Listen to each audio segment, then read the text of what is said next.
Une sorte de pandémie sur une molécule du sucre et que plus personne ne pourra manger de sucre. Salut à tous, moi c'est Jess. Chez Tastemade, on est très fan de chocolat. Alors aujourd'hui, on a décidé de s'entretenir avec un expert en la matière, Christophe Michalak.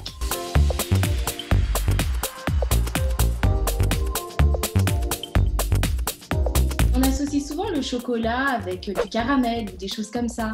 Et selon vous, quelle est la meilleure association à laquelle personne ne pense jamais? Ce que je peux dire, c'est qu'il y a des choses qui ne marchent pas pour moi. Le chocolat noir avec de la fraise, ça ne marche pas. Après, moi, j'adore le chocolat noir associé à la mandarine clémentine. Voilà, je trouve que c'est subtil.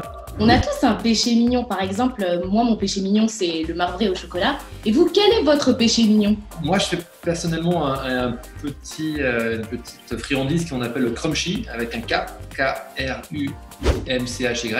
Et ce crunchy, en fait, c'est l'association d'un sablé breton, d'un caramel, d'un gianduja et de noisettes caramélisées.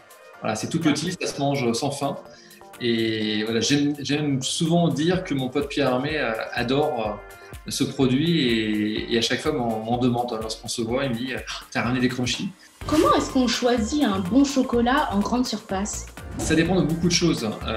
Ça dépend de l'amertume qu'on recherche, ça dépend de la qualité du chocolat. Alors, selon plusieurs marques qu'on peut trouver en grande surface, tout dépend de ce qu'on recherche. Moi, depuis de nombreuses années, je travaille souvent avec le même chocolat, qui est le chocolat Valrhona, qui est une marque française. Et ça fait plus de 20 ans que mon palais est habitué à leur chocolat, donc selon certaines origines. J'utilise notamment le chocolat noir Mandjari qui est d'origine Madagascar, qui a 63% de cacao, si je m'abuse.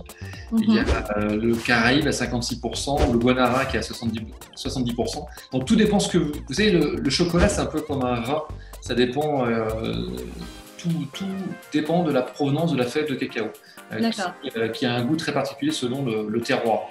Et parmi les 3 chocolats, quel est votre chocolat préféré? Le blanc ne m'intéresse pas du tout. Le chocolat dolce, qui est le chocolat dolce de chez Valrhona, c'est un peu l'origine de ce chocolat, il est assez fantastique. C'est un chocolat blanc en fait qui a été oublié par mon ami Frédéric Beau, qui est directeur de l'école Valrhona, qui a été oublié dans une étuve. Et en fait, qu'est-ce qu'il y a dans le chocolat blanc? Il y a de la poudre de lait. Et ce chocolat à une certaine température, eh bien, il a caramélisé, un peu comme est l'action de la confiture de lait tout simplement. Et ce chocolat de blanc est a eu une couleur un peu caramel et a développé un parfum un peu biscuité, caramélisé. Là, j'avoue que moi, je pète un boulard. Le chocolat dolce, je peux péter les plombs. C'est doux. Voilà, ça, c'est un des chocolats préférés. Le chocolat au lait, bien évidemment, parce que je suis un grand gourmand. Et j'adore le chocolat au lait. Nous aussi. Notamment parsemé de fleurs de sel ou de noisettes, j'adore ça. Et oui, le chocolat noir, j'adore l'amertume et le caractère du chocolat noir. Si vous pouviez n'en choisir qu'un seul, ce serait lequel pour le coup? Chocolat au lait, c'est entre les deux. Est-ce que ça vous arrive à vous aussi d'en avoir marre du chocolat? Tous les soirs, je m'en veux et je me dis que c'est n'importe quoi, je fais un régime dès le lendemain et dès le lendemain, j'ai le chocolat qui apparaît dans ma tête, dans mon cerveau, voilà, donc c'est compliqué. Hein. Et est-ce que secrètement, ça vous arrive aussi de craquer pour des barres de type Twix, Snickers ou des choses comme ça? Jamais. J'ai consommé quand j'étais ado, mais plus jamais je reviendrai en arrière. Il y a quelques temps, Tastemade UK a lancé Challenge Accepted et pendant une semaine, un employé devait manger du chocolat à tous les repas, trouver une façon de le faire fonctionner. Est-ce que vous pensez pouvoir relever ce type de défi? J'aime pas trop ce genre de challenge en fait, parce que on parlait de Frédéric Beau, qui est donc un de mes amis chez Valrhona, qui a écrit un bouquin Fusion Chocolat et qui est un super, je ne sais même pas si on peut encore le trouver, mais qui est un bouquin incroyable qui travaille et qui permet d'associer justement le chocolat avec de la cuisine. Et il y a un foie gras chocolat, il y a plein de choses autour du chocolat. C'est plutôt pas mal. Mais voilà, c'est pas le genre de défi que j'aime faire.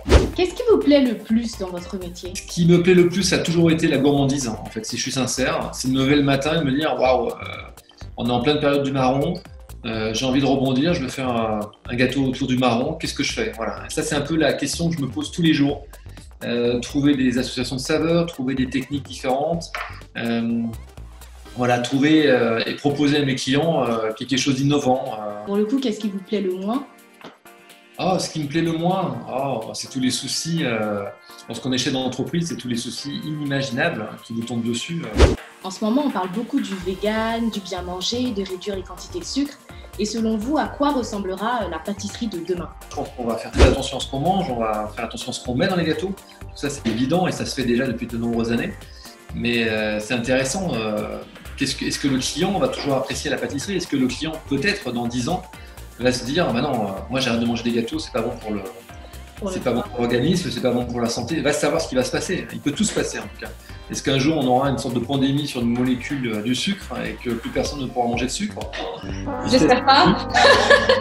Selon vous, est-ce qu'il est possible de faire rimer pâtisserie avec healthy? Parfois, sur certains gâteaux, il vaut mieux manger une petite part et prendre un réel plaisir et s'en satisfaire que d'essayer de faire un énorme gâteau qui n'a pas trop de goût. Et à la maison, comment vous vous débrouillez avec les plats salés? Je me la joue un peu, mais ouais, il paraît que je suis pas mauvais. Ouais. Et quelle est votre spécialité? J'ai pas de spécialité, c'est souvent on me pose la question en sucré, vous savez. Je suis tellement gourmand et curieux que tous les jours, je vais faire un plat différent. Depuis de nombreuses années, maintenant, j'adore le légume. Moi, je suis d'origine italienne. Hein. J'ai un nom d'origine polonaise, mais je suis d'origine italienne. Donc moi, tout ce qui est pasta, c'est ma vie. Et ce que j'aime par-dessus tout, c'est des très bons légumes. Des légumes de saison, bien travaillés, rôtis et pas forcément cuits dans de l'eau. Voilà, là, la cuisine, ce genre de cuisine m'a toujours séduite. Et quelle serait donc la meilleure cuisine? Cuisine italienne ou cuisine française? C'est très difficile de mettre une cuisine devant l'autre. Par contre, si on parle de la pâtisserie, il n'y a qu'une pâtisserie, la française. La base et le noyau de la pâtisserie française, pardon, de la pâtisserie tout simple, c'est la France. Dans la France, la France a développé la pâtisserie et maintenant, ah oui, en Italie, on trouve des trucs très intéressants, en Espagne aussi, au Royaume-Uni, bon, un peu moins. Mais tout le monde connaît le Paris-Brest, tout le monde connaît, je sais pas, le Saint-Honoré, le millefeuille, la religieuse, les macarons, voilà, c'est universel. C'est estampillé France. Quel conseil donneriez-vous à un apprenti pâtissier? Arrête de te plaindre, prends ton temps, parce que ce métier, ça demande du temps.